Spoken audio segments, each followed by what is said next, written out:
जब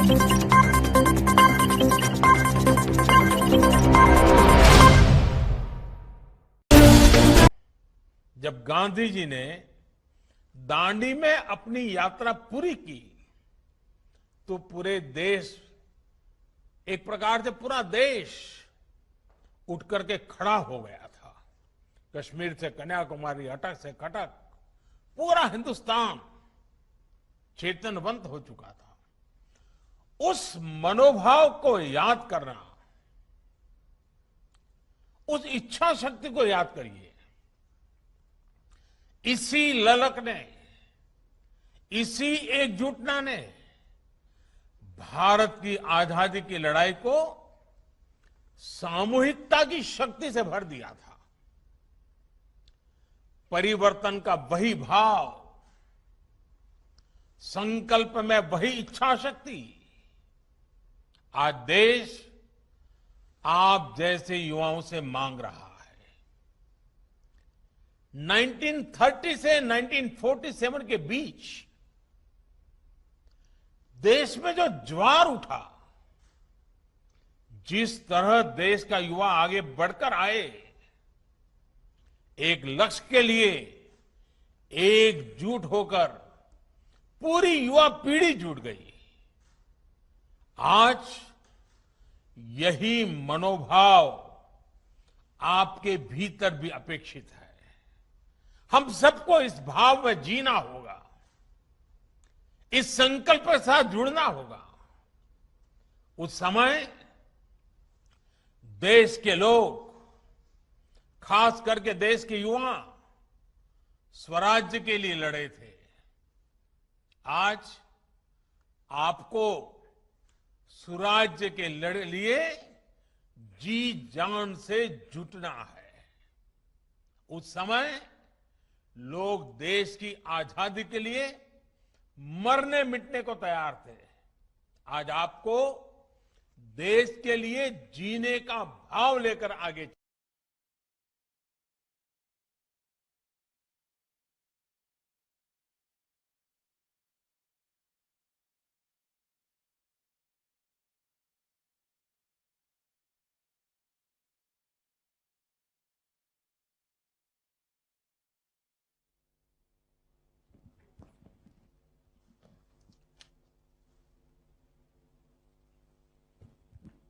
जय हिंद श्रीमान।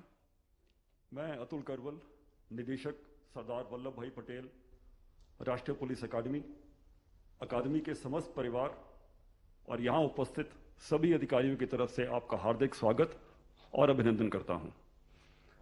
हम सभी आपके हार्दिक आभारी हैं कि आपने अपनी अति व्यस्त दिनचर्या में से इस समारोह के लिए समय उपलब्ध किया। इस समारोह में उपस्थित अन्य महानुभाव, केंद्रीय गृह मंत्री श्री अमित शाह, केंद्रीय गृह राज्य मंत्री श्री नित्यानंद राय, केंद्रीय गृह सचिव श्री अजय भल्ला और सचिव बॉर्डर मैनेजमेंट और पुलिस श्री संजीवा कुमार का भी मैं हार्दिक स्वागत करता हूं। श्रीमान, इस समारोह में आपके सामने कुल 144 भारतीय पुलिस सेवा के अधिकारी और 4 मित्र देश नेपाल, भूटान, मालदीव और मॉरिशस के 34 पुलिस अधिकारी भी उपस्थित हैं। आपको जानकर खुशी होगी कि 6 मास के जिला प्रशिक्षण के दौर में इन सभी अधिकारियों ने अपने अपने राज्यों, जिलाओं में और देशों में सराहनीय और अहम भूमिका निभाई, जिसमें से कुछ अधिकारी कोरोना ग्रस्त भी हुए लेकिन पूर्णतः स्वस्थ होकर ट्रेनिंग में शामिल रहे। आपको यह भी जानकर प्रसन्नता होगी कि इनमें से 8 अधिकारियों की एक टुकड़ी, जिसमें 3 विदेशी अधिकारी भी रहे, भारत दर्शन के दरमियान, लक्षद्वीप की विजिट के दरमियान एक आर्मी अधिकारी कर्नल साहब की 4 सदस्यों के कुटुंब को उन्होंने डूबने से बचाया। इन सभी अधिकारियों की पासिंग आउट परेड, दीक्षांत समारोह 6 अगस्त के दिन आयोजित किया गया है, जिसके बाद ये नेशनल फॉरेंसिक साइंस यूनिवर्सिटी और सीआरपीएफ की अटैचमेंट पूर्ण करने के बाद अपने अपने राज्यों में और देशों में सक्रिय फर्ज में उपस्थित होंगे। इन सभी अधिकारियों के लिए सौभाग्य का विषय है कि देश सेवा में प्रथम कदम रखने के अवसर पर इन्हें आपसे आशीर्वचन और मार्गदर्शन प्राप्त होगा। श्रीमान पुलिस अकादमी की 2 वर्ष की कठिन ट्रेनिंग के अंतिम परिणामों के मुताबिक पहले दोनों स्थान महिला अधिकारियों ने प्राप्त किए हैं, जिसमें से पहले स्थान पर रंजीता शर्मा रही, जिन्होंने न केवल बेस्ट प्रोबेशनर का खिताब हासिल किया, लेकिन आईपीएस के इतिहास में ऐसी पहली महिला अधिकारी बनी जिन्होंने IPS association sword of honour भी जीता, जो कि आउटडोर ट्रेनिंग पर आधारित होता है। दूसरे क्रमांक पर एक प्रतिभाशाली महिला अधिकारी श्रेया गुप्ता रही, और आपकी अनुमति हो तो इस समारोह का संचालन करने के लिए मैं श्रेया को आमंत्रित करना चाहूंगा।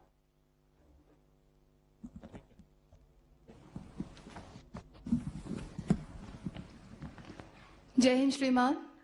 मैं श्रेया गुप्ता भारतीय पुलिस सेवा के 2019 बैच की प्रवीक्षाधीन अधिकारी हूं। मैं मूलतः दिल्ली से हूं और मुझे तमिलनाडु काडर आवंटित हुआ है। महोदय, सर्वप्रथम प्रशिक्षुक अधिकारियों के साथ संवाद के इस कार्यक्रम में आपकी गरिमामयी उपस्थिति के लिए मैं आपका अभिनंदन करती हूं और अपना आभार व्यक्त करती हूं। इस संवाद कार्यक्रम को आगे बढ़ाते हुए मैं अपने साथी अधिकारी श्री अनुज पालीवाल को आमंत्रित करती हूं कि वह अपना परिचय देकर आपसे संवाद शुरू करें।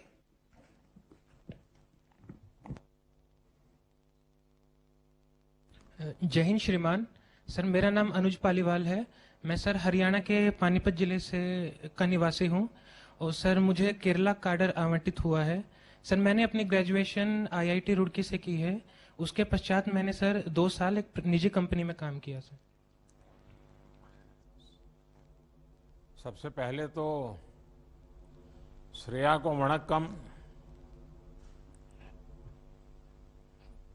वणक्कम सर। अच्छा अनुज जी, आपने आईआईटी से पढ़ाई की और फिर आप 2 साल कहीं और काम करने के लिए चले गए और आप प्रशासनिक सेवा में आ गए। ऐसा अपने मन में क्या था कि आपने पुलिस सेवा को अपना करियर बनाया? क्या ऐसा तो नहीं है आईएएस जाना चाहते थे फिर कहीं लुढ़क गए और यहाँ पहुंच गए, ऐसा तो नहीं हुआ है? सर, जब मैं अपने कॉलेज में पढ़ रहा था तो सर मैं जब 3rd ईयर में था तो सर हमारे कॉलेज में सर वर्तमान में पुडुचेरी के गवर्नर माननीय किरण बेदी जी आई थी।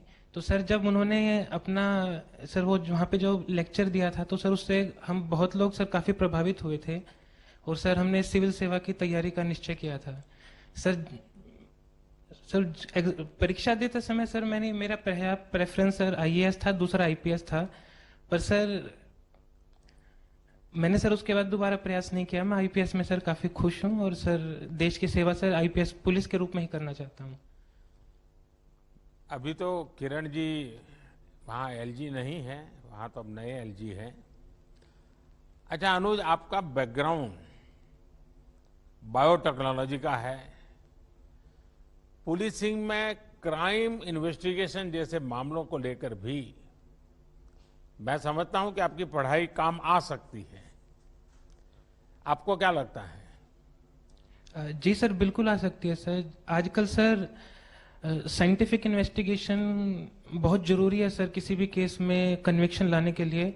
और सर नई नई तकनीक जैसे कि चांस डीएनए और डीएनए टेक्नोलॉजी पे सर आजकल काफ़ी फोकस दिया जाता है। किसी भी केस में सर रेप केस होता है, मर्डर केस होता है, तो सर इनमें डीएनए की काफ़ी महत्वता है। और डीएनए फिंगरप्रिंटिंग आजकल काफ़ी सर बहुत उसका बहुत महत्वपूर्ण है सर।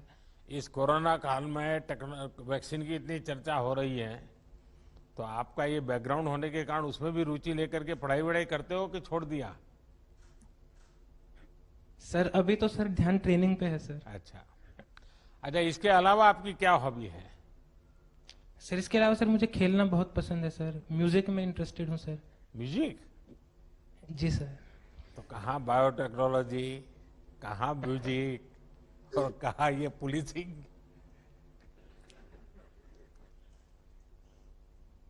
सर देखिए हमारी हॉबीज ये पुलिसिंग जैसे जो टफ और डिमांडिंग काम में एक प्रकार से बहुत मदद भी कर सकती है, और संगीत है तो और ज्यादा मदद कर सकता है। जी सर। देखिए अनुज, मैं आपको आपके आने वाले जीवन और कैरियर के लिए बधाई देता हूं। आप हरियाणा के रहने वाले हैं और आप केरल कैडर में काम करेंगे। आपने आईआईटी से शिक्षा की और सिविल सर्विस में ह्यूमैनिटीज को चुना।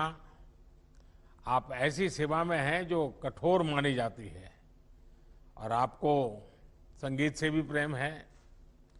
पहली नजर में ये विरोधाभास लग सकते हैं, लेकिन ये आपकी बहुत बड़ी ताकत भी बन सकते हैं। अपनी इस ताकत को आप पुलिस सेवा में बेहतर लीडरशिप देने के लिए काम में लाएंगे, यही मेरी शुभकामना है। धन्यवाद सर। जय हिंद सर। जय हिंद। धन्यवाद श्रीमान।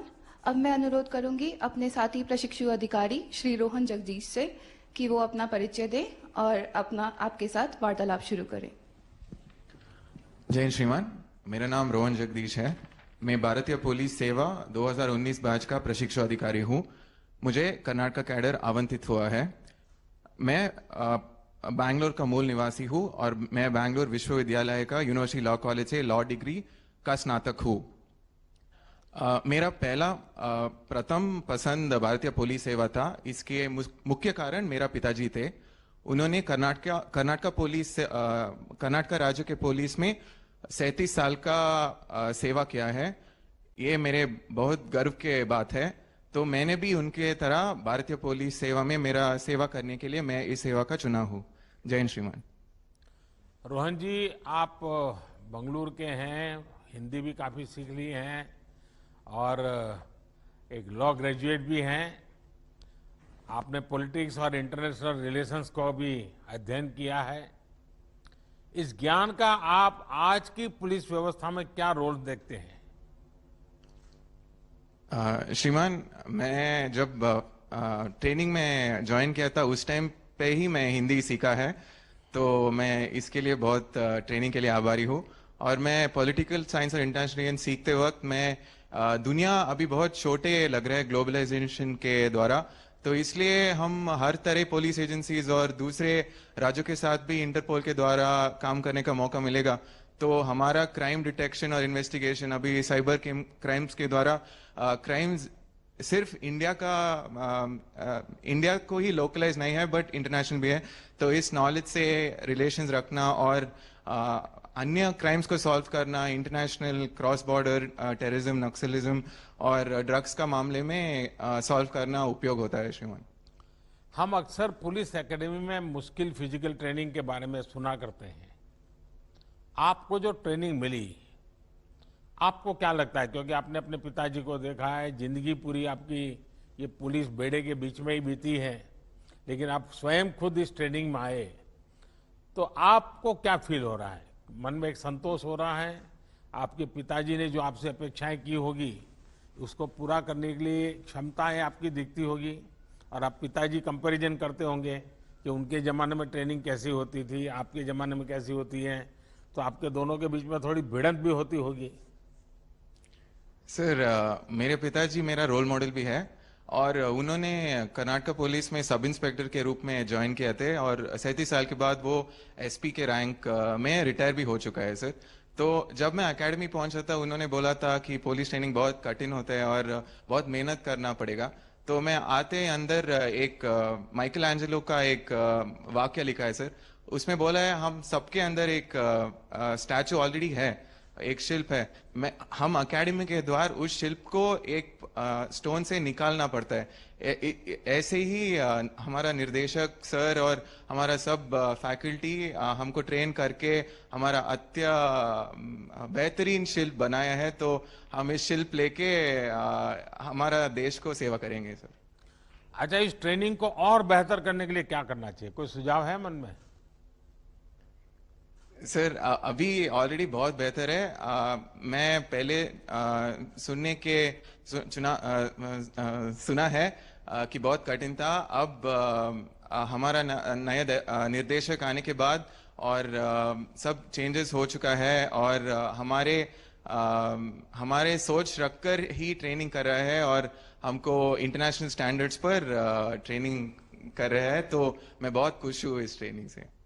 रोहन जी, मुझे बताया गया है कि आप अच्छे स्विमर हैं और आपने एकेडमी के पुराने सारे रिकॉर्ड भी तोड़ दिए हैं। जाहिर है आप आजकल ये ओलंपिक्स में भारत के खिलाड़ियों के अच्छे प्रदर्शन को भी बराबर फॉलो कर रहे होंगे। आने वाले समय में पुलिस सेवा से बेहतर एथलीट्स निकालने के लिए भी या फिर पुलिस के फिटनेस बल को सुधारने के लिए आपके मन में कोई विचार आता है कि आज आप देखते होंगे कि इसके बाद पुलिस का जरा बैठना उठना चलना सब जरा कुछ अलग ही नजर आता है, आपको क्या लगता है? सर, एकेडमी में हमको फिटनेस का एक बहुत ध्यान दे जाता है सर, तो इसलिए मेरा सोच है कि हम यहाँ समय बिताने के बाद एक फिटनेस का एक सिर्फ ट्रेनिंग में ही नहीं सर, बट हमारा जिंदगी में एक पार्ट हो जाता है सर। अभी भी मेरे को शायद क्लास नहीं है तो मॉर्निंग पीटी नहीं है तो भी मेरे को 5 बजे मैं उठ जाता हूँ सर, क्योंकि वो रूटीन रह चुका है। तो ये हमारा पूरी जिंदगी में हम लेके जाएंगे और जब हम जिला पहुंचेंगे हमारा साथी अधिकारी और हमारा साथ काम करने वाला पुलिस अधिकारी को भी इस बारे में बोल के उनको भी स्ट्रेस मैनेजमेंट और हेल्थ के मैनेजमेंट और उनके तबीयत को कैसा ठीक रखने का इनका जानकारी भी दे के हम सिर्फ आपके फिटनेस ही नहीं बट सबको फिटनेस करके पूरा इंडिया को फिट रखने का कोशिश करना है श्रीमान। चलिए रोहन जी, मुझे आपसे बात करके अच्छा लगा। फिटनेस और प्रोफेशनलिज्म हमारे पुलिस की एक बहुत बड़ी जरूरत है और मुझे लगता है कि आप जैसे उत्साही युवा इन रिफॉर्म्स को और आसानी से पुलिस सिस्टम में लागू कर सकते हैं। पुलिस अपनी फोर्स में फिटनेस को प्रमोट करेगी तो समाज में भी युवा फिट रहने के लिए प्रेरित होंगे।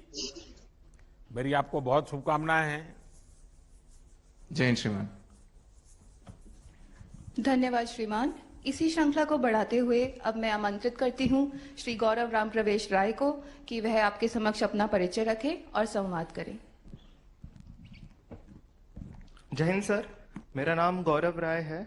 मैं महाराष्ट्र के अमरावती जिले का निवासी हूँ और मुझे छत्तीसगढ़ काडर आवंटित हुआ है। मैंने कॉलेज ऑफ इंजीनियरिंग पुणे से सिविल इंजीनियरिंग की है और इंडियन पुलिस सर्विस से पूर्व मैं इंडियन रेलवेज में कार्यरत था। गौरव जी, मुझे बताया गया कि आप तो शतरंज के खिलाड़ी हैं, बहुत अच्छा खेलते हैं, बोलते हैं शतरंज।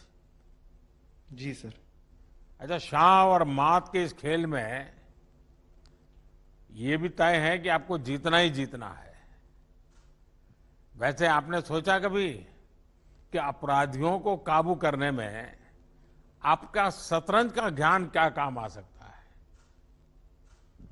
यस सर, मैं क्योंकि शतरंज खेलता हूं तो मैं हमेशा इसी तरीके से सोचता हूं। मुझे जैसे छत्तीसगढ़ काडर अलॉट हुआ है और वहां पे लेफ्ट विंग एक्सट्रीमिज्म ऊपर में है, माओवाद, तो उसमें सर मुझे हमेशा यही लगता है कि शतरंज में 2 चीज होती है, एक स्ट्रेटेजी और एक टैक्टिक्स। तो हमेशा अपनी फोर्स में और पॉलिसीज में ऐसी स्ट्रेटेजी हो जो उनको टैकल कर सकें और ऑपरेशंस के थ्रू हम ऐसे टैक्टिक्स का इस्तेमाल करें जो कि हमें ट्रेनिंग एकेडमी में भी सिखाया गया है। इस तरीके से ऑपरेशंस करें कि हमारी कम से कम लॉसेस हो और हम ज्यादा से ज्यादा इन लोगों पर अटैक करके इनको रोक सके।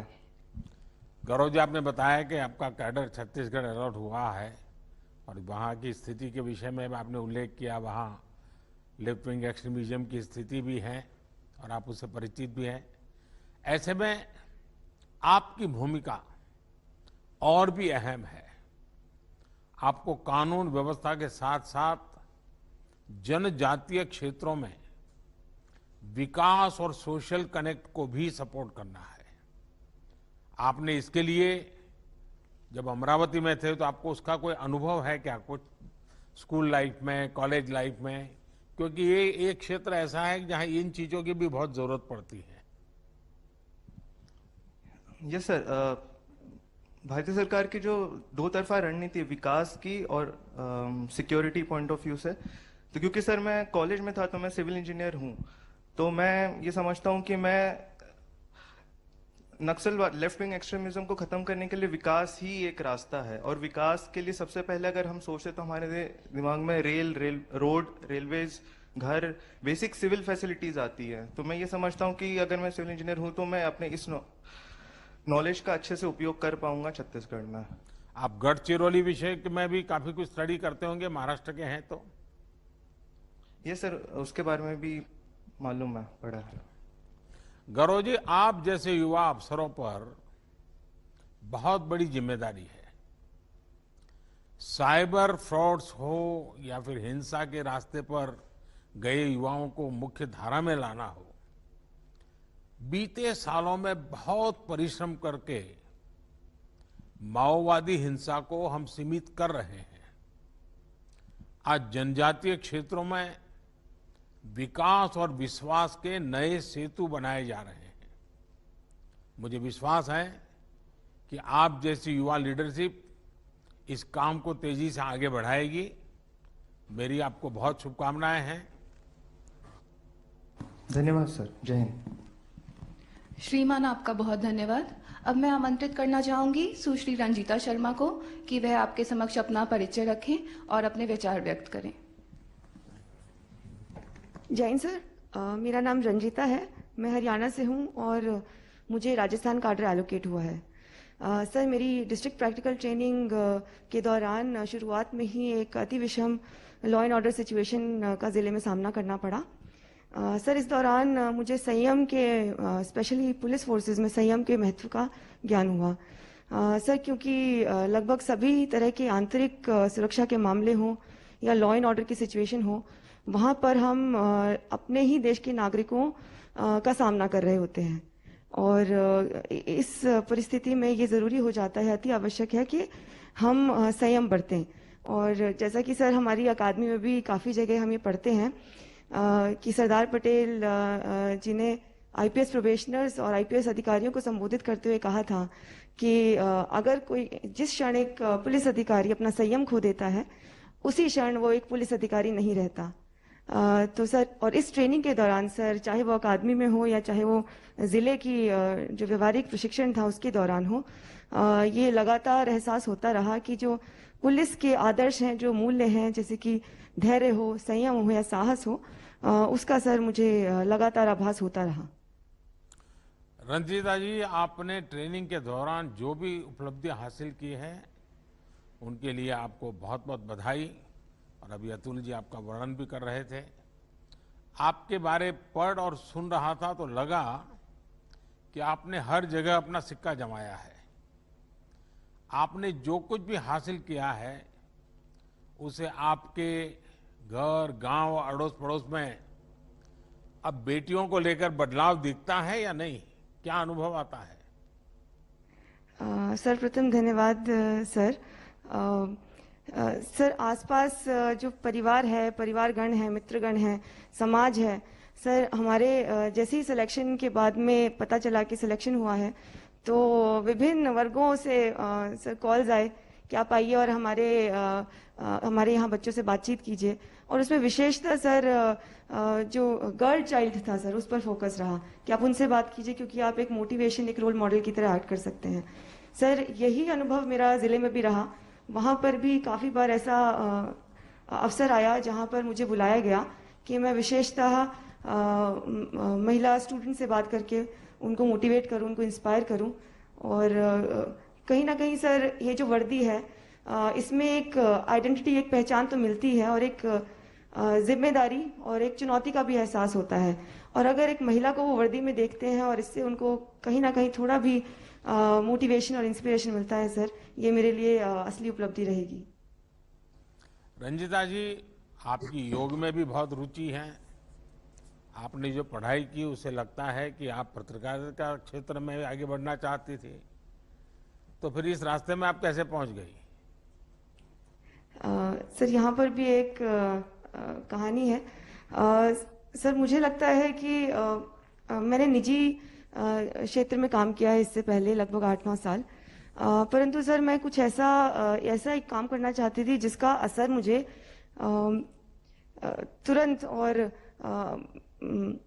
तुरंत देखने को मिल सके। और समाज के करीब से मैं उस समाज के लिए काम कर सकूं। सर, क्योंकि निजी क्षेत्र में आप आपका दायरा बहुत सीमित रहता है, तो वहां पर उसका वो व्यापक तरीके से आप अपनी छाप नहीं छोड़ सकते हैं। तो प्रशासनिक सेवा हो या पुलिस सेवा हो सर, ये आपको ये मौका देती है।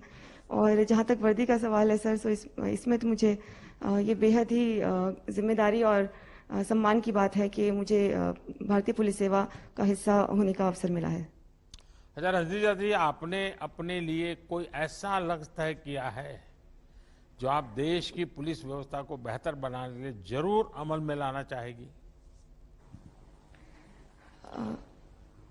सर, पुलिस को मुझे याद है सर, पिछली दफा जब आपका ये इंटरेक्शन हुआ था तो आपने कहा था जहाँ पुलिस की बात आती है वहां पर डंडा बल इसके प्रयोग की बात आती है। तो सर, अगर मैं फील्ड में जाकर पुलिस की छवि को सुधारने, उसको बेहतर करने, उसमें किसी भी प्रकार का अगर योगदान दे पाऊंगी, पुलिस को एक्सेसिबल बनाने के लिए, पुलिस स्टेशंस को एक्सेसिबल बनाने के लिए, ओवरऑल जो इमेज है पुलिस की, अगर उसको जरा भी इम्प्रूव करने में अगर मेरा योगदान रहा सर, वो मेरे लिए एक बड़ी उपलब्धि रहेगी और मेरा लक्ष्य भी रहेगा। रंजीता जी, जो मैंने आपके विषय में जाना सुना, आपको एक मैं ऐसे ही एडवाइस देना चाहूंगा कि वो अपनी ड्यूटी से जुड़ा हुआ नहीं है। आपको जहां भी ड्यूटी का अवसर मिले, सप्ताह में 1 घंटा किसी न किसी गर्ल्स स्कूल में जाकर के उन बच्चियों से ऐसे ही गपशप कीजिए। ये जीवन भर इस क्रम को बनाए रखिए। सप्ताह में 1 घंटा किसी न किसी गर्ल्स स्कूल में जाना, उन बच्चियों से मिलना, बातें करना, उनसे चर्चा करना। और दूसरा, हो सके अगर योगा की आपकी प्रैक्टिस कंटिन्यू रहती है तो कहीं खुले बगीचे में बच्चियों के लिए योगा का एक आध क्लास भी चलाइए, जिसमें आप बीच बीच में जाया करें, ऑर्गेनाइज करें। ये आपकी ड्यूटी के सिवाय कुछ काम कीजिए, आप देखिए इसका असर कुछ ज्यादा ही होगा। खैर, आपसे जो जो बातें हुई हैं, मैं आपको बहुत बहुत शुभकामनाएं देता हूं। देखिए, हरियाणा हो या राजस्थान, हम सभी जानते हैं कि बीते कुछ वर्षों में बेटियों को आगे बढ़ाने में काफी काम हुआ है। आप इन दोनों राज्यों में सामाजिक चेतना की लहर को मजबूत करने में अपनी भूमिका बहुत बखूबी से निभा सकती है। आपकी जो कम्युनिकेशन की पढ़ाई है, जो समझ है, वो आज पुलिस की एक बहुत बड़ी जरूरत है। उम्मीद है कि इसका भी आप भरपूर प्रयोग आने वाले समय में करेगी। मेरी आपको बहुत बहुत शुभकामनाएं हैं। धन्यवाद सर। जय हिंद सर। धन्यवाद श्रीमान। इसी क्रम में अब मैं आमंत्रित करती हूं अपने साथी प्रशिक्षक अधिकारी श्री निधिन राज पी को कि वह आपको अपना परिचय दें और आपसे वार्तालाप जारी रखें।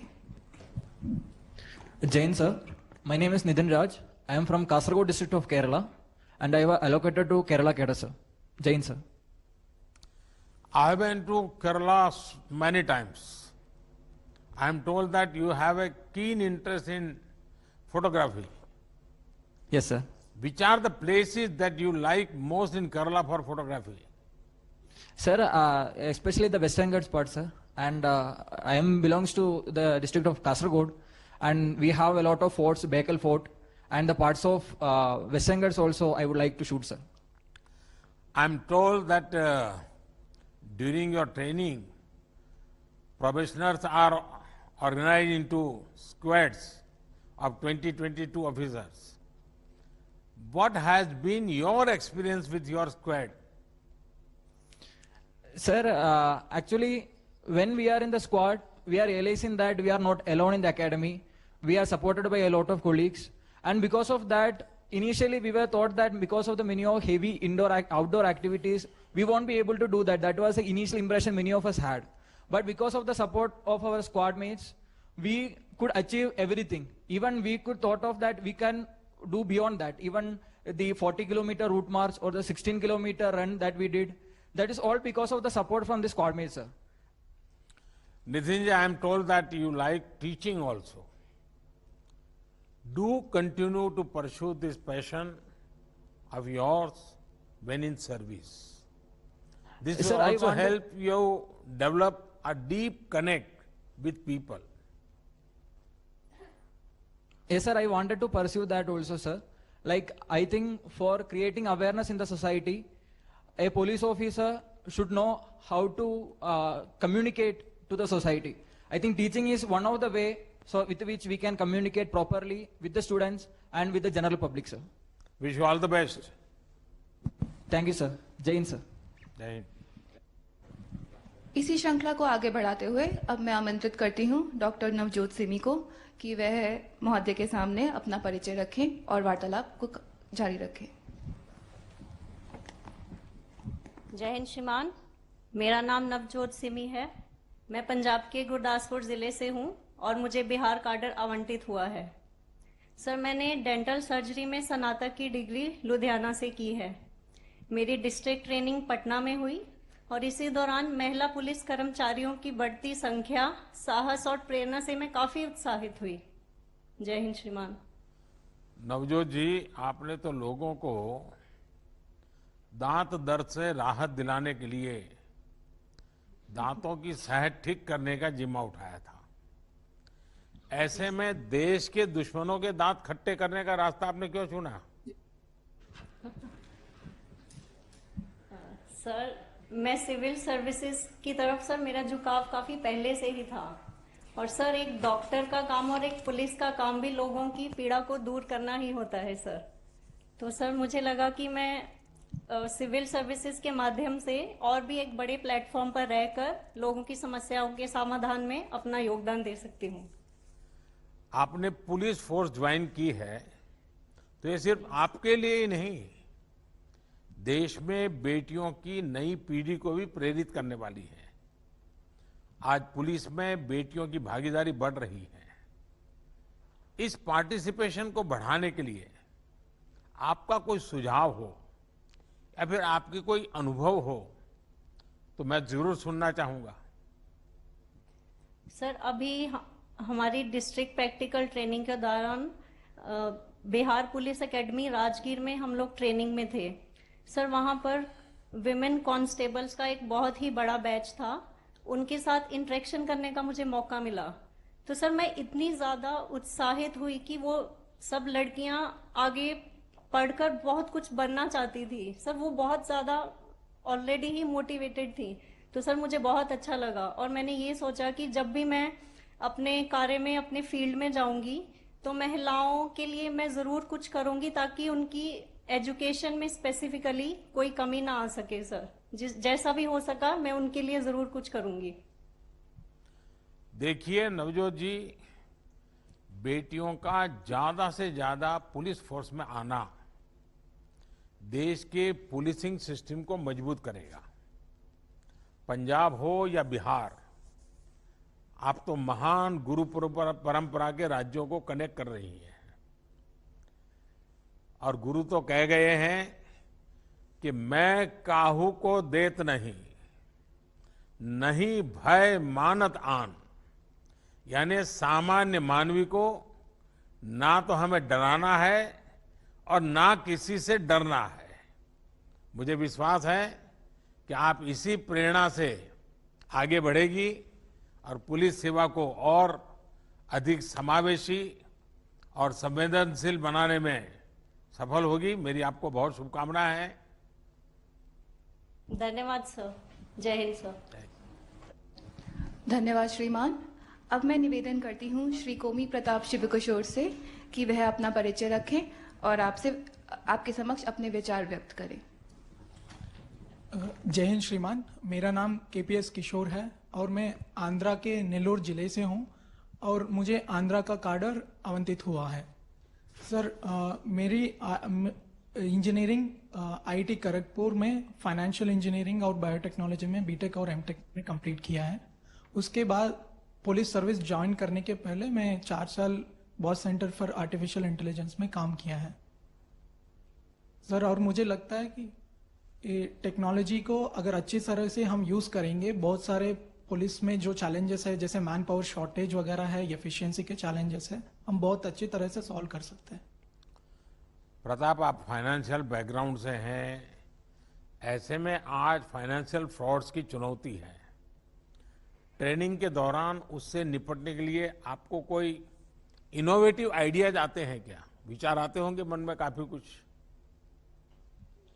जरूर सर, हमको बहुत अच्छे इन्वेस्टिगेशन में फाइनेंशियल फ्रॉड्स को इन्वेस्टिगेट करना, कौन से लॉस है उनको परिचय किया गया है। और खास करके जब हम फील्ड ट्रेनिंग में थे करनूल जिले में, बहुत अच्छा फाइनेंशियल फ्रॉड्स, आधार रिलेटेड फेक आधार कार्ड्स के थ्रू संक्षेम कार्यक्रम से कैसे पैसे लीक हो जा रहा है, ऐसे काम इन्वेस्टिगेशन करने में बहुत ट्रेनिंग मदद की और फील्ड में, और मुझे लगता है कि बहुत कुछ आगे सीखने के लिए मिलेगा। साइबर क्राइम में हमारे बच्चे और महिलाओं को ये जो एलिमेंट्स हैं उनको बहुत निशाना बनाते रहते हैं, और इसके लिए थाने के स्तर पर क्या काम हो सकता है, इससे जुड़ा कोई सुझाव, क्योंकि आप आर्टिफिशियल इंटेलिजेंस को जानते हैं, आप टेक्नोलॉजी के व्यक्ति हैं, फाइनेंस का बैकग्राउंड है, तो इसमें कोई सुझाव आपके मन में आता है? अभी लगता है कि हाँ, इसमें ऐसे जाना चाहिए। सर, हमने ये काम किया सर, जिसमें जो भी नया साइबर फ्रॉड हो रहा है, जिसका तरीके हो रहा है, हर दिन हम न्यूज़पेपर में और अपने लोकल सिटी चैनल में बोलते थे। और यही काम हम जो वल्नरेबल ग्रुप्स है, जैसे कॉलेजेस है, जो नया स्मार्टफोन लेके आ रहे हैं, और उनको हर हफ्ते एक सेशन ऐसे करते थे। और दूसरा, कंटिन्यूअसली महीने में एक बार एक वेबिनार जैसे कंडक्ट करते थे, जहां लोग अपने मन से ज्वाइन करते थे। और सबसे ज्यादा मुझे लगता है कि ये जो क्राइम जिस हिसाब से होता है, उसको हम लोगों तक पहुंचाना है, ताकि वो पहले ही जागरूक हो। देखिए प्रताप, डिजिटल टेक्नोलॉजी बहुत इंक्लूसिव टेक्नोलॉजी है, जो सबको जोड़ती है और गरीब, वंचित, शोषित तक भी सुविधा और संसाधन पहुंचाने में बहुत मददगार है, और ये हमारा भविष्य भी है। लेकिन इसके साथ साथ इसमें साइबर क्राइम को भी बहुत बड़ा खतरा बना दिया है। विशेष रूप से फाइनेंशियल फ्रॉड्स एक बड़ी चुनौती है। इसलिए अपराध को थानों, जिलों, राज्यों की सीमा से बाहर निकालकर नई राष्ट्रीय और अंतर्राष्ट्रीय चुनौती बना दिया है। इससे निपटने के लिए सरकार अपने स्तर पर अनेक कदम उठा रही है, लेकिन इसमें पुलिस को भी नित नए इनोवेशन करने होंगे। डिजिटल अवेयरनेस को लेकर थाने के स्तर पर विशेष अभियान चलाए जा सकते हैं।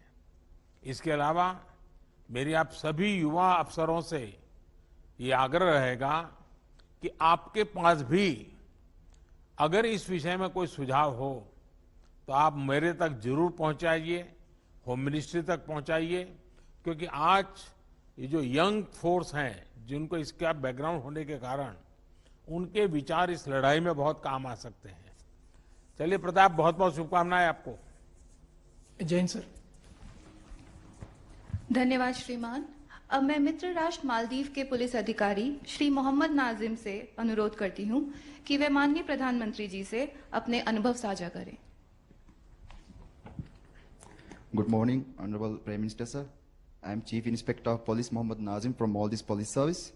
It is a matter of great pride and privilege to have an opportunity to speak about my experiences in the memorable journey in Sardar Vallabhbhai Patel National Police Academy with 2019 batch of Indian Police Service.